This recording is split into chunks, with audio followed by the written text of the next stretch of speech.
Hello Stratters, it's CreepEvee and I am back. I am sorry that I have not had a lot of videos up recently, guys. It has been a crazy world that I live in here, but hoping to get back to making regularly scheduled stuff. This video is going to be pretty quick. I actually am now recording this after the actual gameplay footage, which is different for me, but had some sound issues whenever I originally recorded it that I found whenever I was finishing the sound editing up on the videos. So we're going to go back over the deck just really quick. I will say, since I'm talking to you from the future, the deck that we play against is going to be elves, and it's a rough matchup because this deck doesn't really get to show off what it does against elves, and I'll explain why in a second. But it's I thought it was an interesting match nonetheless, and I have been struggling to get game footage, so you kind of got to use what you can get. So I hope you guys don't dislike me for putting it in, but I do think it's an entertaining match, and I wanted to give you guys a look at elves and see whether or not you guys want me to play them on the channel, because I've considered playing them before. Just wasn't sure whether you guys would enjoy it. So let me know down in the comments what you think about that. But without further ado, let's talk about the deck. That's what you guys are here for, I'm sure. Maybe you're here just to hear my voice, but either way, let's talk about the deck. So we're playing Rhystic Tron, or Rhystic Tron, or Azorius Tron, whatever people want to call it. But Rhystic Circle is the card that we're going to be mainly using here. So it is a 4-drop white enchantment that says that you pay 1 and any player may pay 1. If no player does pay 1, then you can reduce the damage from target permanent, or, well, no, it's just target anything from a source. So then you select that source, and then it doesn't deal damage to you that turn. So kind of weirdly worded because it's an older one. They could probably clarify some of the wording if they reprinted it, but basically they've got to pay 1 or else you pick something and it doesn't do damage to you. It's the short and skinny of it. Generally kind of hard for most decks to work with. You know, you're generally going to be using most of your mana. Just doesn't get the job done for you. But if you're playing Tron lands, they produce a whole lot of colorless mana, and very easily. So you can kind of see where this combination is going. But then you may say, well, what do we do after we stall the game out? Are we trying to mill our opponent out? Well, you could if you were, wanted to build it around that, but we're not actually doing that. We're building it around Rolling Thunder, because Rolling Thunder already has synergy with the Tron lands because you're generating a ton of colorless mana, so you can cast that for that X and make it a huge amount of damage and kill your opponent that way. So that is the 3 key pillars of the deck: the Rhystic Circle, the Rolling Thunder, and the Tron lands. Now, they all synergize very well with one another, so the deck has a solid concept, and if you build it right, it's not bad. But you have to remember that trying to stall out your opponent in any format is still a difficult thing to do. Your opponents can get very crafty, and especially in this format, you do have a Pauper, you have a lot of wide range of decks that can still get around this board. So you have to keep that in mind, especially whenever you're side decking.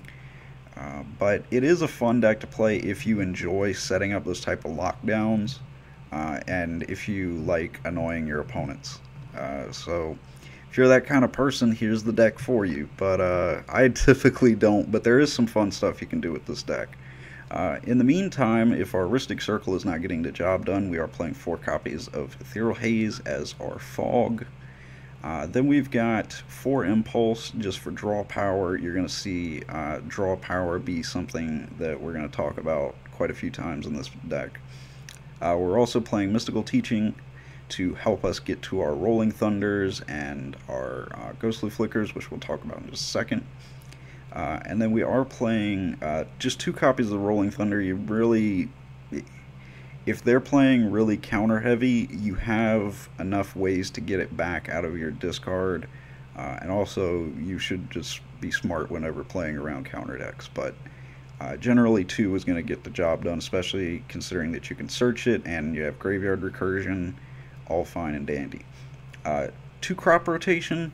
I generally don't like to have to use crop rotation, but it's easy to use in this deck and pretty effective.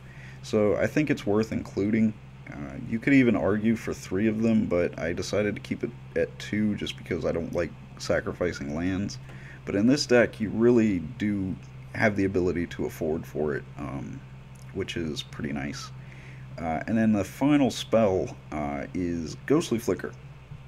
And the reason why we're playing Ghostly Flicker is because we are playing 4 copies of Mulldrifter and 4 copies of Mnemonic Wall. So this is a pretty common combo in Pauper, but I'll just quickly go over it really for you guys. Ghostly Flicker flickers 2 creatures or any permanent. Flickers 2 of them for 3 mana. Mnemonic Wall, whenever it comes in, its ETB is that you get a sorcery or instant out of your grave and you add it to your hand. And of course, Mulldrifters is to draw 2 cards. So you play Ghostly Flicker, flick these 2, you get to draw 2 cards and get Ghostly Flicker back. And you can cast Ghostly Flicker as many times as you have the mana for, and draw 2 cards every time. Now, the Mnemonic Wall still has the ability to help us out with getting things like Rolling Thunder, and in some cases getting an Ethereal Haze back. One cool thing that people don't always realize is you can evoke the Mulldrifter, and before the trigger goes off to actually kill it due to evoke, you put Ghostly Flicker on stack. Ghostly Flicker resolves first, flickering it. It comes in, gets its ETB, ETB resolves, and then the evoke will resolve, or the draw 2, depending on how you stacked it. But the evoke will resolve, excuse me. But this is technically not the same Mulldrifter that came in. This is a new copy of Mulldrifter, or a moved copy of Mulldrifter. So the evoke doesn't go through, it fizzles, and so now you have drawn 4 cards and your Mulldrifter is cheated out for 3. A lot of people don't realize that you can stack the triggers like that, but yes, evoke does go on stack. It is not an automatic thing. Moving on to our artifacts, we have 4 copies of, well, not 4 copies, 3 copies, excuse me, of Expedition Map. 4 is a little heavy, but 2 feels a little bit thin. Playing 2 Azorius Signet, you definitely want to have 2 different artworks. Makes the deck profile a little bit more complicated to explain, but you know, that's how it is. And then you definitely want to have 2 non-foil prisms and then 2 foil prisms. That's very important. But these guys can also be flickered with Ghostly Flicker. That's important to remember because it allows you to reset their ability essentially, and you get to draw a card. Generally, you're going to want to flicker these 2 guys, but this is something that can work for you. Then jumping on over to our lands, because you can also flicker them, and there's a few reasons why you might want to. First off, we've got Mortuary Mire, just 1 copy of it. Keeping Mulldrifter in play is a big thing for this deck to continually draw into its pieces. So Mulldrifter is very important, so Mortuary Mire has the ability to stack it back on top. It can be flicked with Ghostly Flicker so that you can reuse that ability, and you can crop rotation for it, so you can add instant speed during your opponent's turn. You can end up putting Mulldrifter back on your opponent's, well, on our deck, and then coming into our turn, we draw into our Mulldrifter and we can start our plays. 2 copies of Basic Plains. We're not actually playing any basic islands. Just in testing, didn't really come up, but you could take out the 2 plains and put in, well, you could take out 1 and put in an island. Just normally whenever I needed a basic land, it was to cast Ethereal Haze. And then 4 Tranquil Cove as our dual land. You can also flicker this if you need that 1 life boost, but generally you're not going to go for that. But then we have Unknown Shores, 4 copies of it so that we can color fix. And then of course 4 copies of each of the Tron lands. You can also flicker these, and that's important to remember because let's say you cast Ghostly Flicker and you flicker. Well, let's say that you have the Prism and the Urza's Tower out, and you use the Prism to color fix with Urza's Tower, casting Ghostly Flicker. And then you flicker the tower and something else that will give you an ETB, or even just the Prism again, and you've essentially casted it for free because you're resetting that 3 mana, and this is 3 mana, obviously. So it's not like just resetting a single land. You're getting a lot of value whenever you reset something with Ghostly Flicker as far as the Tron lands go. So it does make a big difference. So just some little combo things that you want to keep in mind whenever you're playing the deck. But definitely a pillow fort and eventually burn your opponent to death deck. Now if we look over at our side deck, it's a little bit weird because I was looking around at different side deck cards that are getting more popular recently, and this deck had some versatility, so I decided, let me see what I can do. So this is a lot of testing basically.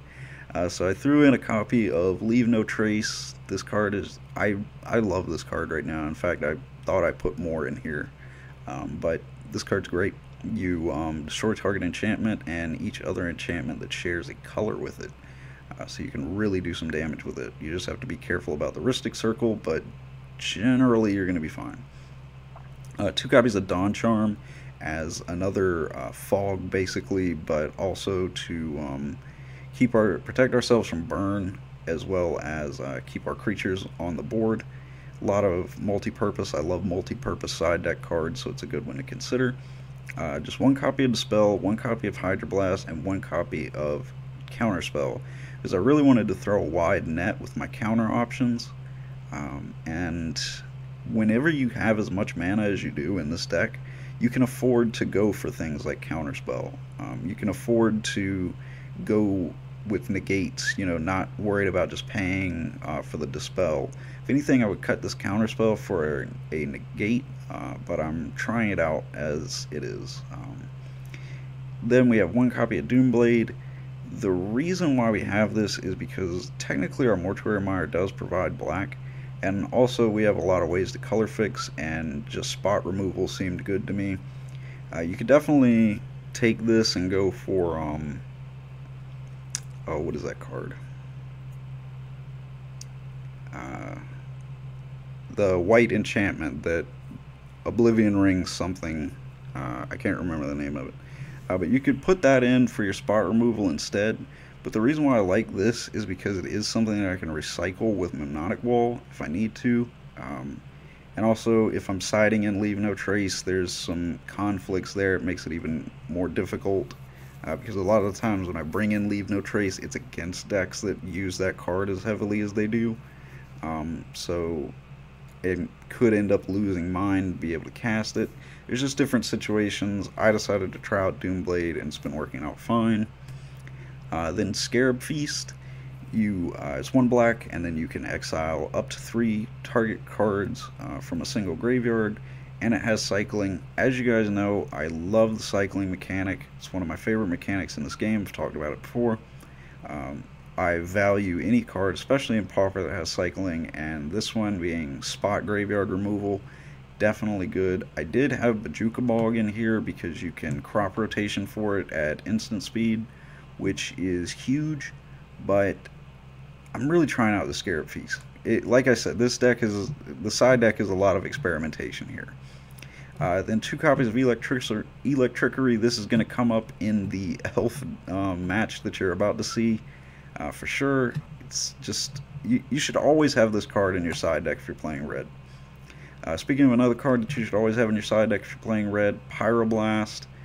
Just good all-purpose card, especially whenever you're playing red. We don't actually have red, we're just focusing on getting 2 red mana, so it works out. You should just aim to have Pyroblast in your deck, it's great. And then Caravec's Torch. Caravec's Torch essentially is going to do the same function that Rolling Thunder does, but it is 1 red instead of 2 red, which does come up in this deck, something to consider. But it costs 2 more to counter it whenever they cast a counterspell against it. So you're making it more difficult on your opponent, which is obviously a good thing. The reason why you don't main deck it is because Rolling Thunder can hit creatures as well as players at multiple times, whereas Karavek's Torch is a single target. So Rolling Thunder, I can wipe my opponent's board of small creatures and do damage to them, whereas Karavek's Torch, I'm pretty much limited to just being able to take them out in one hit, which is hit or miss sometimes. So it's something that I bring in against counter-heavy decks. But other than that, guys, I'm just going to throw you over to the game. Like I said, it's not the best game in the world, but I promise you I am going to come back to this deck and get a game that shows it off a little bit better. But I did enjoy the match that I played against the Elf deck, so I hope you guys enjoy it. And I'll let it speak for itself. Alright guys, looks like we're going first. And this hand is... we do have a Tron land, we have a map, Prism. It's not the best going first, but I do like this hand, so I mean it definitely could be a lot better, but opening with a Tron land and a map is not too bad. Having the crop rotation does help, considering that we do have the Unknown Shores to work with. Just kind of a bummer that we have 2 Unknown Shores to sit on. But that gives us access to Tron. Since the map gets us 1, crop rotation gets us another. That sets us on Tron, and then we're sitting with the Prophetic Prism. You can get some Muldrifter action going. A lot of things that we can do. But it looks like we're up against Elves. So any of those things that we might be able to do may just not matter. We'll bluff having something, I guess. If you guys haven't played against Elves in Pauper, this may be an educational experience for you guys. Elves are an exciting deck to play in Pauper. I'll put it that way. You do get to play lots of cards and do lots of things, and so if you like to do that, which most players do, Elves are a good way to go.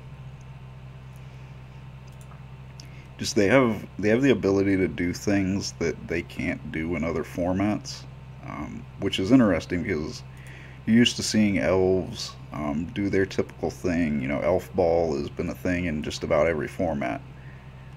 But getting to see them do something really different like they do in Pauper, which is just draw a ton of cards, it's pretty interesting. I mean, there are formats where they do draw cards, but not like they do in Pauper.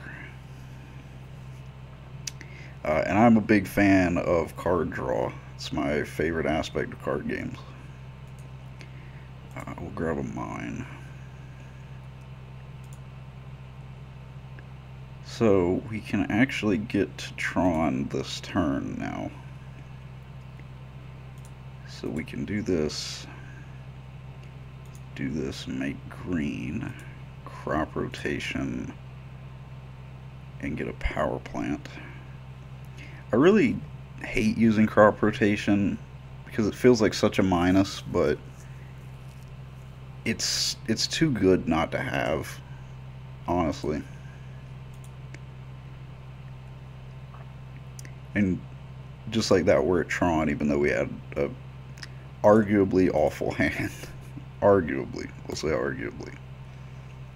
We could flash in, well, not flash in, evoke in Muldrifter, but I don't think we want to. I just don't want to put it to grave. Yeah, what the heck, let's try it.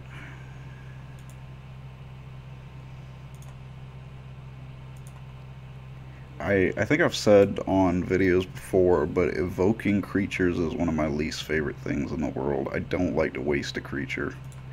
And I know that it's not wasting it because, you know, you're still getting the value off of it, but I hate seeing that Muldrifter go to grave. Well, the Azorius Signet isn't bad, it's not what we need. We are at full Tron though, so I can't complain too much. We are turn 3 at Tron and doing okay in our hand. Just really depends on what our opponent can pull off. He didn't cast anything with the Llanowar Elves mana last turn. And looks like he isn't this turn either. Or maybe he is going to hold it back. Yeah, it looks like he is holding it back. It does kind of make me curious what his hand looks like. He is at 7 cards, and not much of a board to speak of. But does get the Llanowar Elves down. So this gets back instants and sorceries. We don't have anything in there that I want back. I guess we'll just get our stuff down.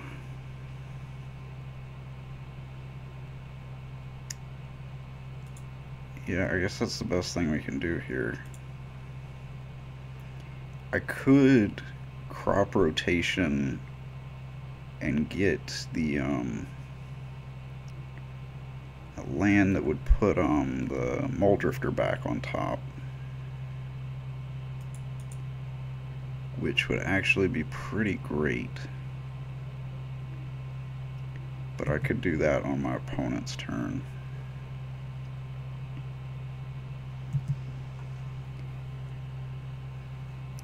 I remember I was playing Legacy online, of course, and on a free program, because even on here I can't afford to play Legacy. But I was playing Reanimator, and I was playing against Land's deck, and I was kind of fairly new to Legacy at the time, and my board was amazing. And well, not my board, so to say, my my discard was amazing, like absolutely gorgeous discard. Couldn't have asked for a better one. And I was just like, I totally have game. What does this Lands deck have that it could do at instant speed? And I get all excited. I'm like, yes, I got this. And then he goes for a Bajuka Ball. And I just remember sitting there like, how? Like, I was not expecting lands to shut me off at instant speed. It was just crazy to me. But yeah, that was the time that I learned that lands can still do things at instant speed. Needless to say, I lost that game. I'm going to cast this Muldrifter proper, because it does block his elves. Most of the time, at least. The Ethereal Hazes are kind of good. I mean, they're good, but they could be better. They could definitely be better. There's nothing that I want to grab. Like, the crop rotations are pretty much dead weight to me now. I guess we just have to pass. I don't really want to throw out the wall right now if I don't have to.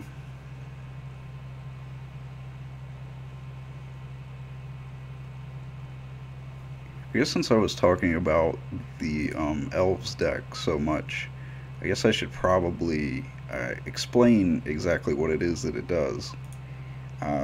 What Elves do in Pauper is typically they want to play... Oh gosh, now I can't remember the name of it. But it's a blue 4-drop that says that you choose a creature type and then you draw cards for each of that creature type that you control. I really wish I could remember the name of it right now, but it is escaping my brain. Only gonna attack with that. Okay, I'll take the 3.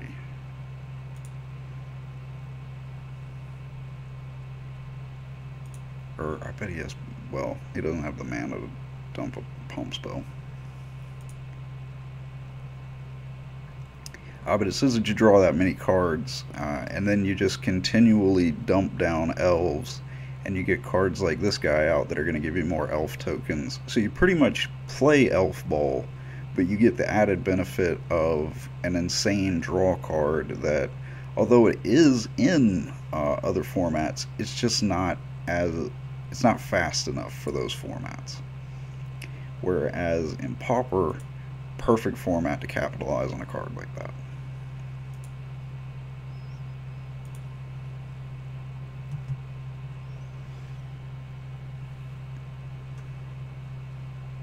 So far, though, he has not played any blue. But if he was to play blue right now, this could get really nasty.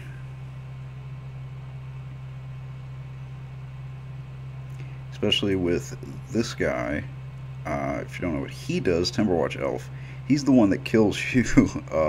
You tap to give one of your creatures X plus X, well, plus X until the end of turn, where X is the number of elves you control. And so you could see just how quickly that could get out of control with a deck like this. And that is typically the way you end up dying to this deck. It looks like right now the idea is more a straight aggressive strategy. But we're going to counteract that with an Ethereal Haze. Ethereal Haze, or however you want to say that. It's up to you. Now we'll be safe, but we also need to actually draw something to help us win the game. Crazy concept, I know.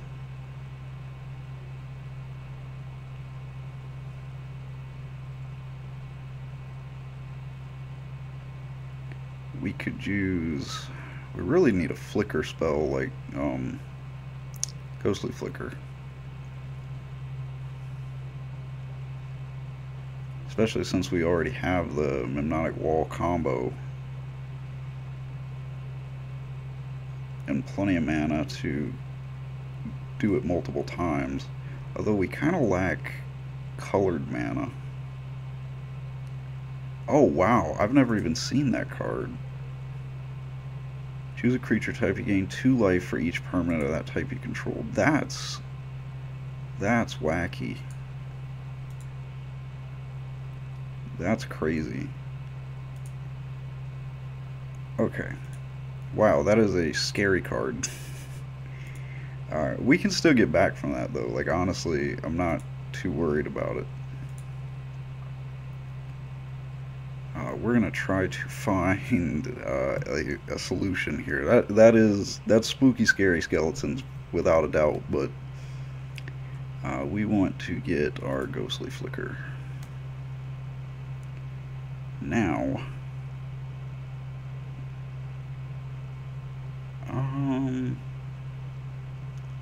Let's see how exactly I want to do this.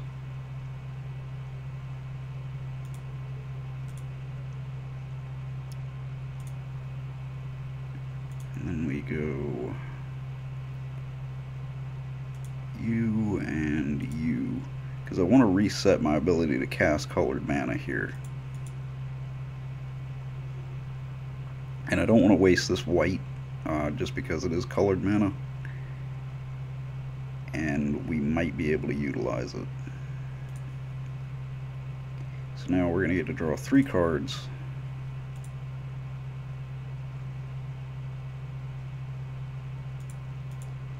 The Impulse could help us here. I guess we'll try for the Impulse.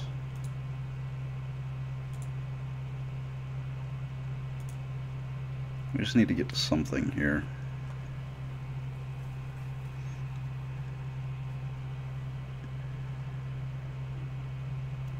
We can take the, I would say take one of the lands, but we already have plenty of land in hand. I don't know. It's just that the Rhystic Circle doesn't really do anything for us right now because we're going to be hit from multiple directions here.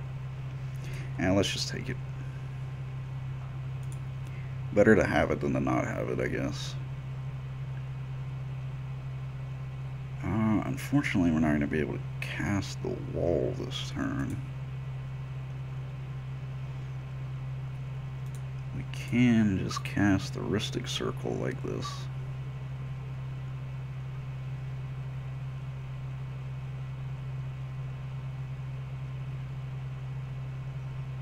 Oh wow, I just realized we're not going to have open mana to cast Ethereal Haze.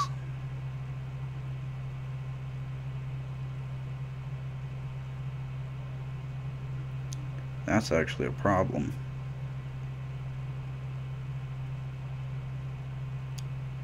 Yeah, we're actually just dead now. Yeah, we're actually dead. Because if we can't cast Ethereal Haze... Wow, I completely overextended. I have nobody to blame but myself on that one. That was very bad misplay. I'm so used to having more Prophetic Prisms on board. But I'm not going to make too many excuses for myself. A few excuses, but not too many excuses. Okay, so obvious inclusion is the Electricaries. And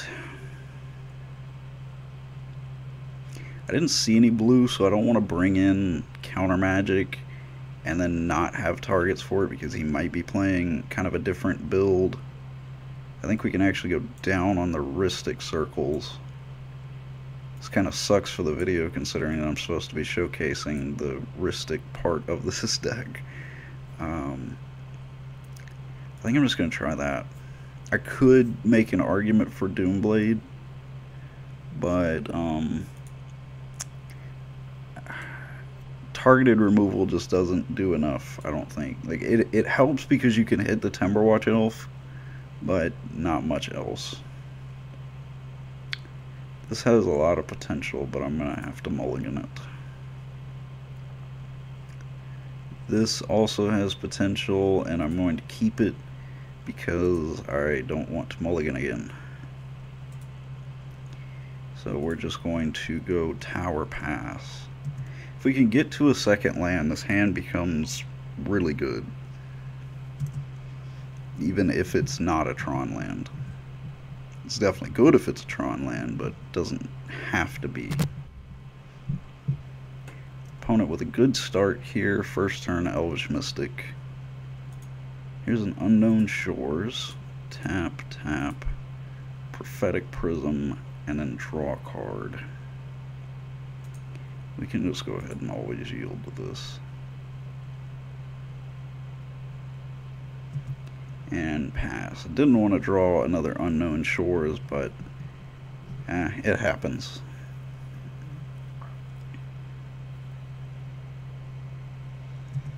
And the question is, do we go for the Impulse? I think we just play the Prism and not the Impulse next turn. Assuming we don't draw a better option. Oh, okay. Well, I think we should probably play our Prism then. I haven't seen Deconstruct in a while. That's crazy. I don't even remember this card. Where have I been? This deck is just bringing back all sorts of memories. And proving things that I forgot about. Draw, play another Unknown Shores, tap it for an Expedition map, and let this hand continue to be awful now. I was really banking on drawing something decent off of these 2 extra draws I'm getting with the Prisms, but so far not coming through. Next turn I can map, get a land, play it, and then play the Impulse with the Prism.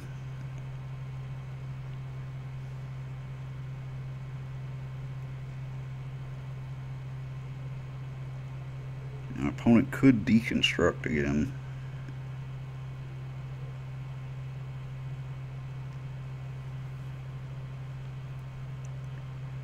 Three. So definitely not going to deconstruct. He's completely tapped out now, which is good. Still haven't seen the island. Like, typically you're going to play like one, maybe two islands in that deck. So it's not completely crazy that he hasn't played one yet. But I don't know. He could just not be going that route with the deck. Which, in my mind, you kind of have to go that route with that deck. But I could just be an outlier in that situation.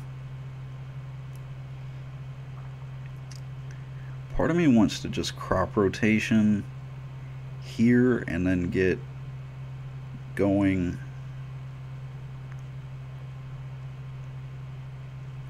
Oh no, I see what I need to do.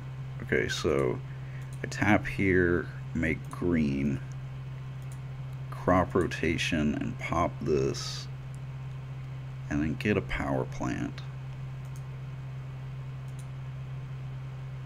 and play it.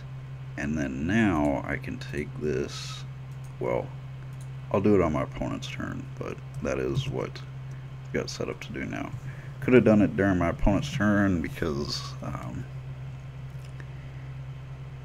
it does happen at instant speed with the what do you call it, crop rotation, but I didn't really have the full idea materialized in my head yet, so I figured I'd go ahead and at least get a little bit into it and see if I could come up with an idea.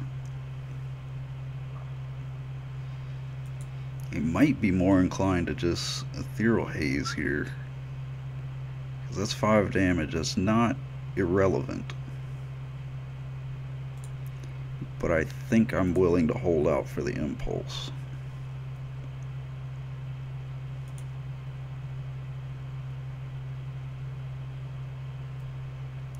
Let's go boom,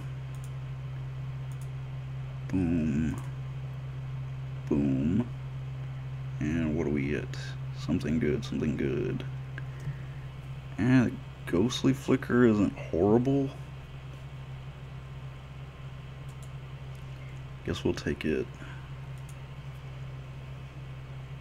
We can definitely draw some cards this turn now, which last time I checked is a good thing.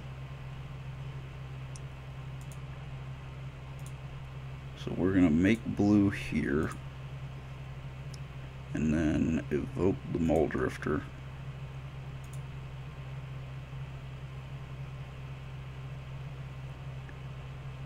And then before you die, go ahead and make some blue mana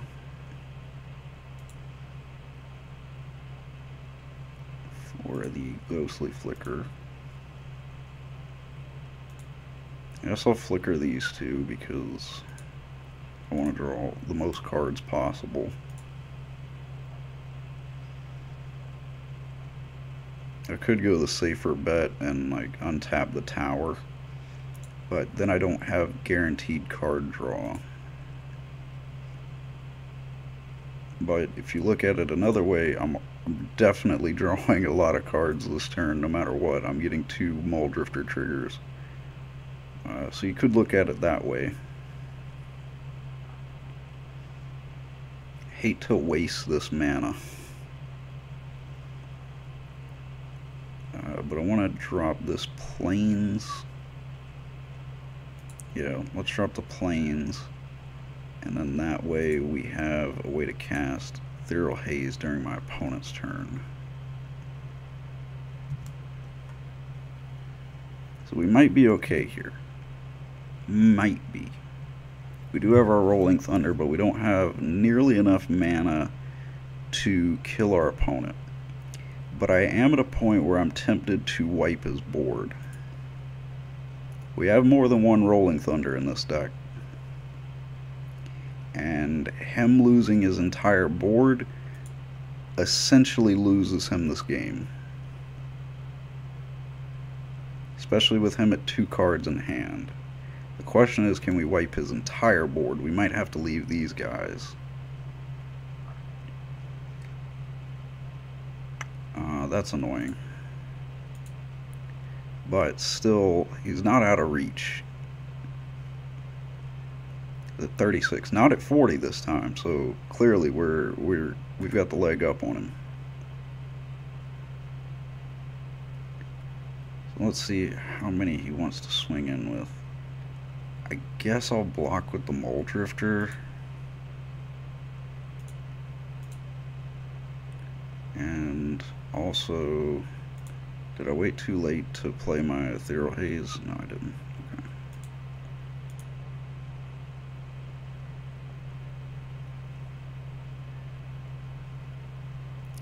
Blocking with the Mole Drifter is pretty much just like irrelevant because I'm playing the Ethereal Haze, but assuming that he had some way to counter it, then I would still be able to kill his creature. Also, he does not have any mana available to counter it, but I think it's good practice. I generally do that when I play, even if there's no chance of my opponent doing the thing that could hurt me. I typically just go for it on the principle of practice makes perfect.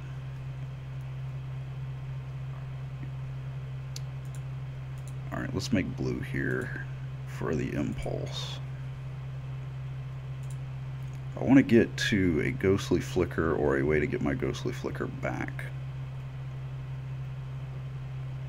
Crop rotation could be a thing.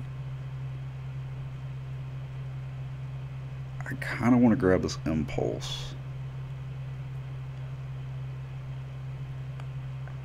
I guess I'll grab it.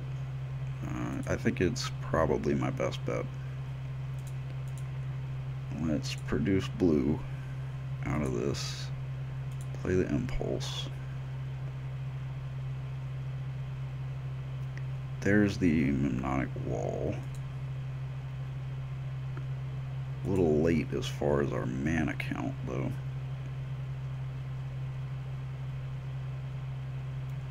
Yeah, we're not going to have enough mana to cast it. We can still cast this Ethereal Haze, so we're safe, which is the important thing. And the next turn, I really want to... I don't even think that I want to do the whole Mole Drifter Mnemonic Wall combo next turn. I think I just want to wipe his board, depending on what he does this turn.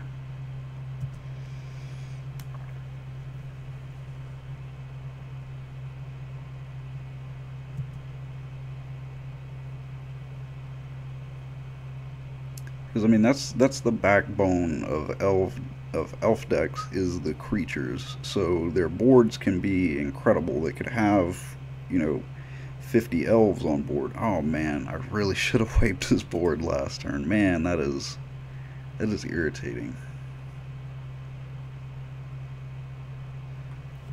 Still, he's only at 50. Like compared to what we were dealing with as far as his pacing last turn. Well, I mean last game. It was looking a lot worse. Well, I hate to do this to you, buddy, but we gotta Ethereal Haze that.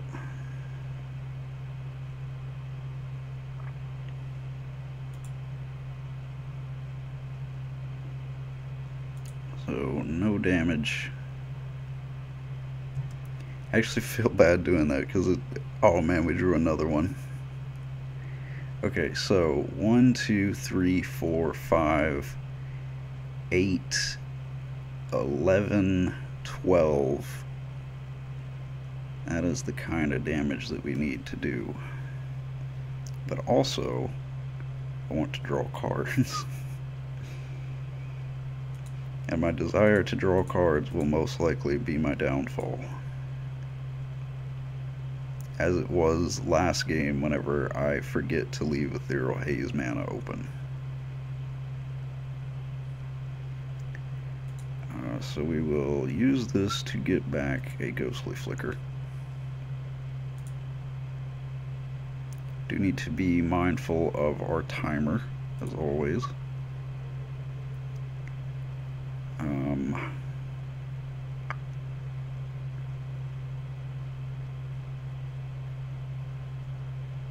biggest thing is I want to draw cards. What we can do is just plan on drawing those cards next, well, during our opponent's turn. Which is kind of a bummer, but, you know, you gotta play it safe sometimes.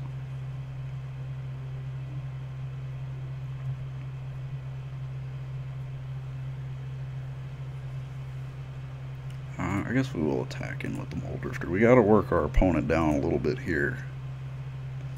The thing is, I do feel like we could beat this life total based on where his board is right now.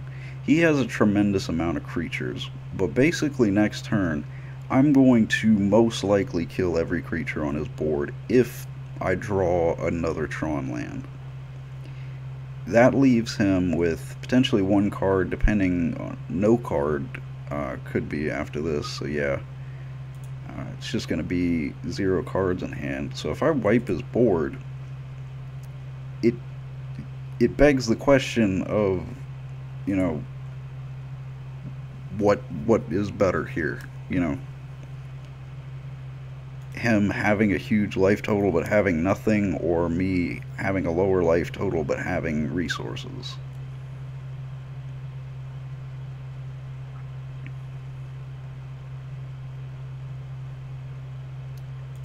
So, well, Ethereal Haze.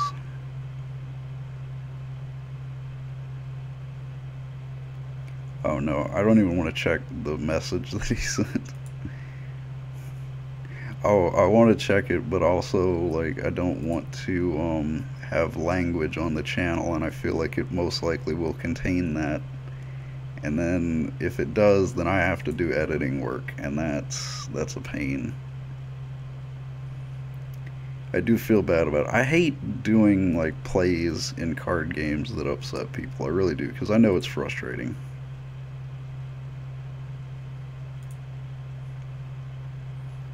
That's why I stopped playing blue at FNMs for a while. At least the kind of blue I was playing. I will actually grab an Ethereal Haze because we're running out of those.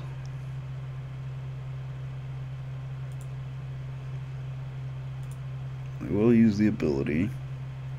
And we will draw some cards.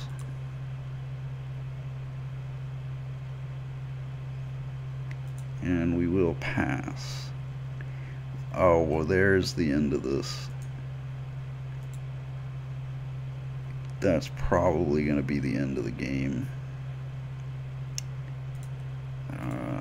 Let's just go ahead and get it out of the way.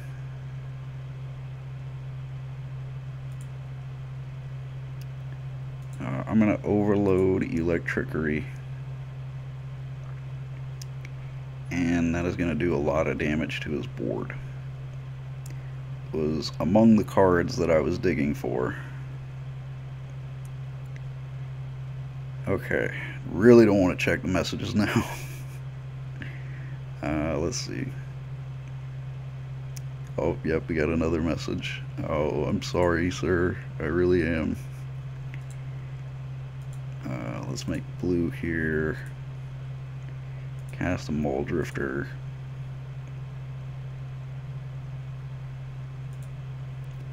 My computer's freaking out a little bit here. Don't know what's going on with it. We get a tower.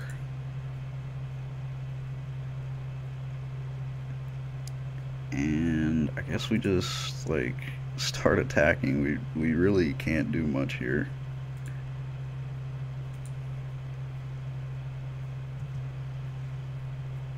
We can defend ourselves with another Ethereal Haze, but our opponent is going to be at a little bit of a slowed down track here.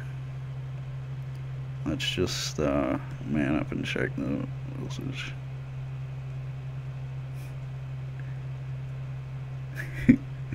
Oh man, he's got some emotions all over the place. I guess we could just block this. Like, I think it's worth it to just block it.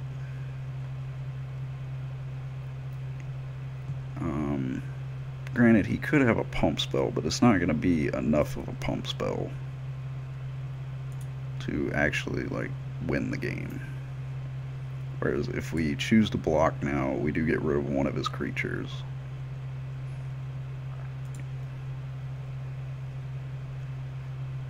Okay. Now, tempted to just kill all these things off,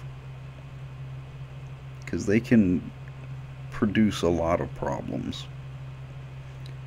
Okay, so we're gonna need 6 mana,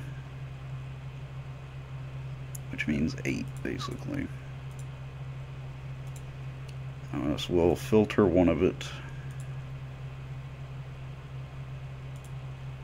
filter another one of it.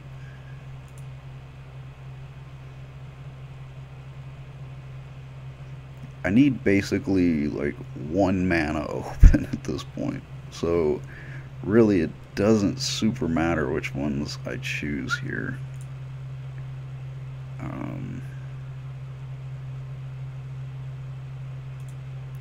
Could add that to it,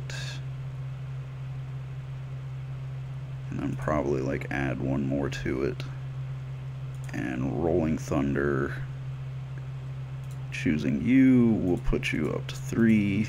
I'll put you up to 3, and then the rest. See, I hate that MTGO does this,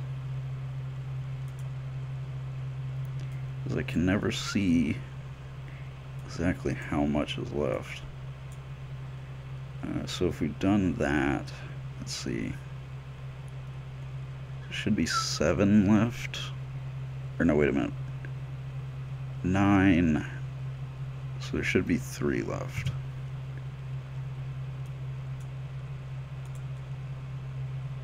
Yeah, there we go.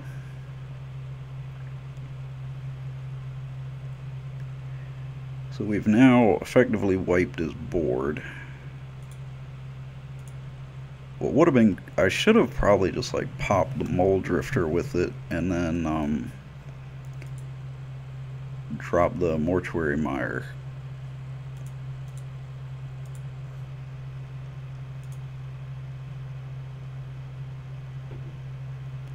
But I don't know, somehow or another we're gonna have to come up with 43 damage. Well, make that 39 damage.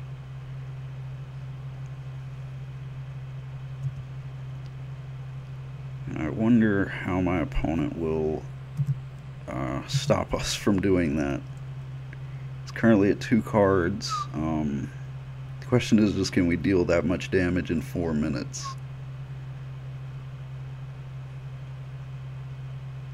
Why am I so slow? Like, I'm beyond slow. And I really don't have this problem whenever I'm like not recording videos, but whenever I am, like I completely lose track of timing.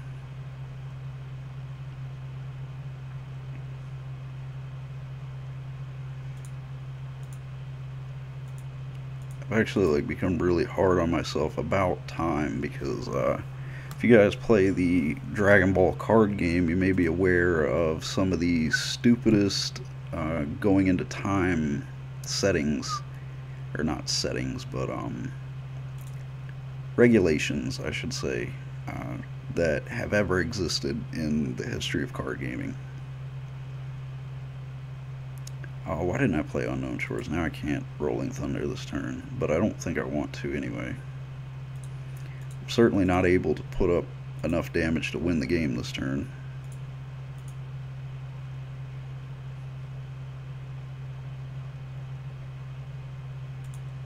And then at this point, I'm just going to play the Rhystic Circle, because we can say we did. Sided 2 of them out, and we still managed to play it this game. And we have enough mana up for Ethereal Haze this time. We got just enough for it.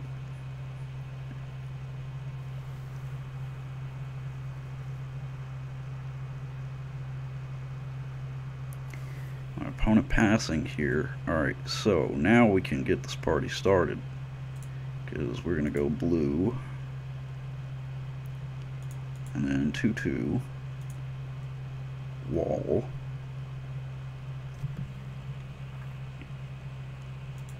and get a ghostly flicker back. And basically the goal is to get to draw a bunch of cards before we run out of time. But we're going to go ahead and hit with these 2 mole drifters because we want to use our creatures efficiently.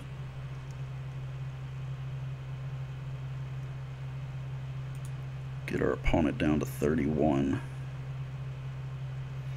If given more time, like, we could definitely get to enough damage to pull that off. Like, I don't see that being an overwhelming problem for us. I've done more damage with Rolling Thunder in Pauper than that.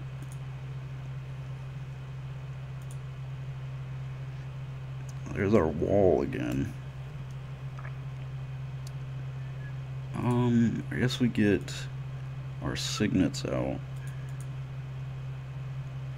Help us manipulate our mana a little bit.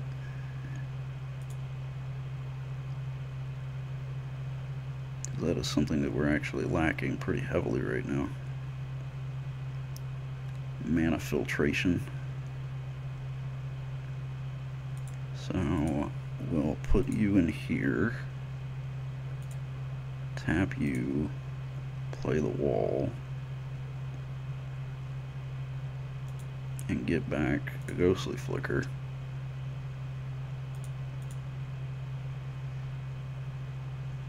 And pass turn in the solace of knowing that we can cast it on our opponent's turn.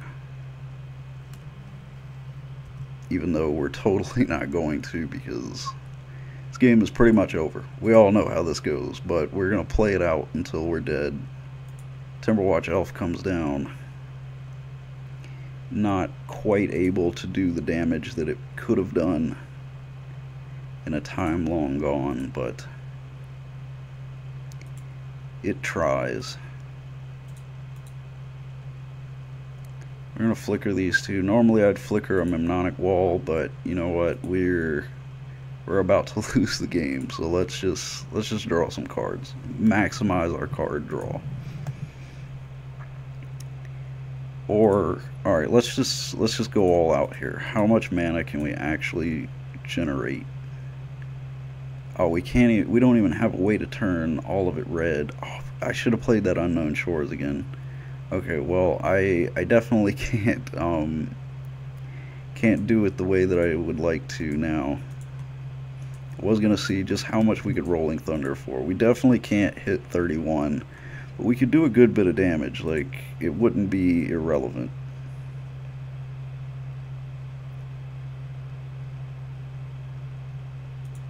We'll go to combat, swing these 2 mole drifters,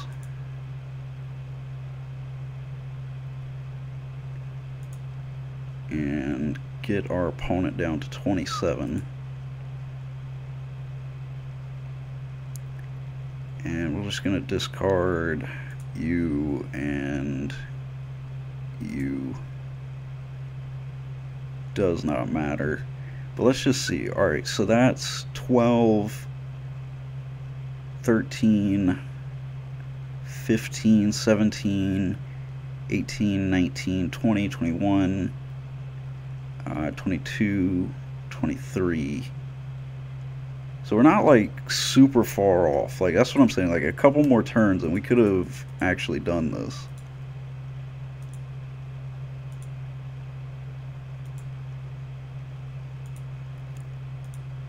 Like, probably within 2 turns we'd be able to actually accomplish this, but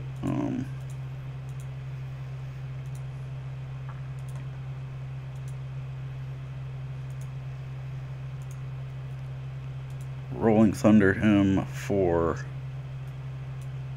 12, 14, so that would have been 20 solid. We could hit for 4, puts him down to 3.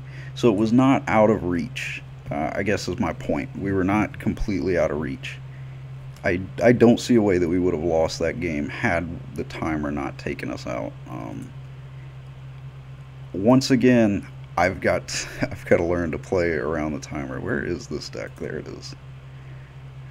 But we'll look over the deck really quick. This video is certainly not fantastic because it's just me losing to the timer as usual in a matchup that did not get to showcase the deck. But it's fun, and I've been struggling to get video footage, so anything that'll work might just have to work. But I definitely, one of the reasons why I'd like to keep this video and put it up is because I'd like to know whether you guys want to see that elf deck played. Because I actually really enjoy it, I just didn't know whether people would be interested in it. So let me know down in the comments whether or not that's something that you guys would like to see in the future. I'd love to make that video for you guys. I am going to make another video with this deck since we didn't really get to showcase it. I've just been swamped with stuff recently, but I am going to definitely come back to this deck because it is really fun whenever you actually get a chance to lock your opponent down the way that you should, instead of having to deal with a ton of small creatures that make your Rhystic Circle irrelevant. But we learned that elves are not a great matchup for Rhystic Tron, but we did also learn that Electrickery is a pain. Always side this card if you're playing red, it's too good. But anyway, that's going to do it for this video, guys.